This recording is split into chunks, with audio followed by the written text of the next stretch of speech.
Video बनाने वास्ते उठाया मैनू जी। कोई काम नहीं है मेरे को चंगा हुन। तो अब वीडियो नहीं ये देखे जी, आंटी तो अभी तक सो रही हैं। आंटी उठ जाएं, 12 बज गए हैं, उठ जाएं।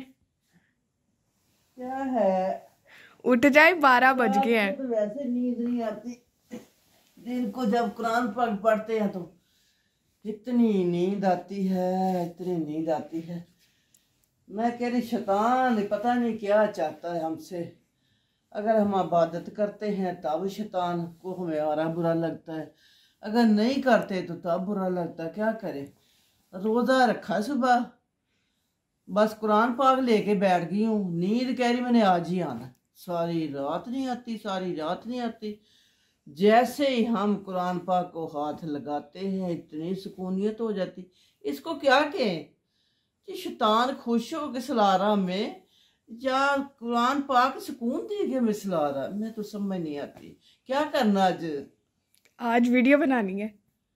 वीडियो बनाने वास्ते उठाया मैनू जी। कोई काम नहीं है मेरे को चंगा हुन। तो अब वीडियो नहीं बनानी है आपने? ओहो, वो तो ठीक है, अंबर दी दुनिया तो बड़ी बेचैनी ना इंतजार कर रही हुंदी है। तो बहरहाल मैं चाह रही सी कि अज वीडियो देख ना, मैंने इतनी प्यारी किताब आज ढूंढी सुबह फजर टाइम ही मुझे ये किताब याद आ गई। मैंने ना कराची से ये किताब ली थी। तो ये है बच्चों की कसास अंबिया। मैं कह रही इतनी ज़बरदस्त किताब है। मैंने ये सोचा है कि मैं क्यों ना रोज़ाना की एक आप लोगों को कहानी सुनाया करूं, वाक़या सुनाया करूं, ताकि यकीन माने हमारा ईमान ताज़ा हो जाता है कि हमारा दीन कैसे था, हम कितने खुश नसीब हैं। अल्लाह जानता। आप आज मैं इतना सा छोटा सा प्यारा भी सुनाऊंगी आपको कि आपको इस तरफ दिलचस्पी आती है कि नहीं आती। ये देखिए जी, ये है हज़रत यूसुफ अलैहिस्सलाम के वाक़े की सारा ये कहानी है। तो मैंने इतना सा सुबह पढ़ा तो मुझे तो नींद तो आ ही गई। पहले कुरान पाक पढ़ती रही, उसके बाद मैंने ये थोड़ा सा मैं कहा चलो मौजू ज़रा चेंज करके देखती हूँ, तो वो कि शायद नींद उड़ जाए। मगर वो देखो मैंने सुबह ये देखा, ये है जी कनान की मिस्र की तरफ, यानी जब कनान से मिस्र की तरफ हज़रत यकूब अलैहिस्सलाम की सारी औलाद, यानी कि जितने उनके बेटे थे, आपको तो पता है उनके माशाल्लाह 11 बेटे थे, और मिस्र की तरफ यानी कि मुंतकल हो गए। और इसने यही बदबोश अपना यानी कि रहना सहना वहीं पे इख्तियार कर लिया। तो मिस्र वाले जिस तरह हज़रत यूसुफ अलैहिस्सलाम की इज्जत करते थे, उसी तरह उन्होंने उनके घर वालों की इज्जत की, बहुत इज्जत की कनान वालों ने। आपको तो पता है वीडियो बड़ी देर चलती रही है टीवी पे ना, इनकी पूरी पूरी एक फिल्म बनाई थी इन्होंने।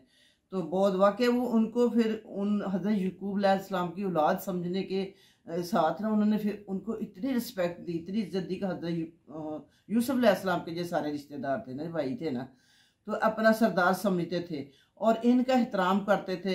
इसी तरह इनके ख़ानदान का भी इन्होंने एहतराम किया और इनके आने और रहने से खुश हुए, यानी कि वो इनको खुश नसीब समझते थे। आपको तो पता हज़रत अपना यूसुफ अलैहिस्सलाम के वहाँ पे जाने से पहले क्या हालात थे वहाँ के, वहाँ पे भूख प्यास फलास, उधर कहाँ क्या था हालात। तो हज़रत यकूब जब फिर उनके बाप बेटा दोनों मिले हैं तो वो फिर एक ही शहर में रहना शुरू हो गए। तो लोगों ने उनको बहुत इज्जत दी और मिस्र इनका यानी कि वतन बन गया, वो वहीं पर रहने लगे, वही उनका वतन बन गया। तो फिर आगे क्या हुआ, हज़रत यकूब अलैहिस्सलाम तो आपको पता काफ़ी एज के हो गए थे माशाल्लाह, तो वो अल्लाह को प्यारे हो गए। कुछ अरसा बाद हज़रत यकूब अलैहिस्सलाम का इंतकाल हो गया, इन्ना लिल्लाहि व इन्ना इलैहि राजिऊन। और इनके इंतकाल से हज़रत यूसुफ और इनके भाइयों को बहुत गम हुआ।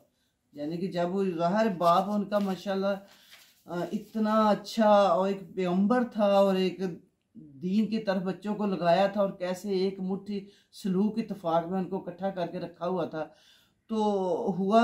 और वो तो हर सच्ची बात यह है कि वो हुआ, लेकिन सच्ची बात यह है कि सारे मिस्रियों पर इनकी वफ़ात का बड़ा गहरा गम, यानी कि गम पहुंचा उनको बहुत ज़्यादा, उनके जाने का बहुत ज़्यादा उन्होंने गम किया जब हज़रत यूसुफ अलैहिस्सलाम के वालिद साहब दुनिया से रुखसत हो गए हैं।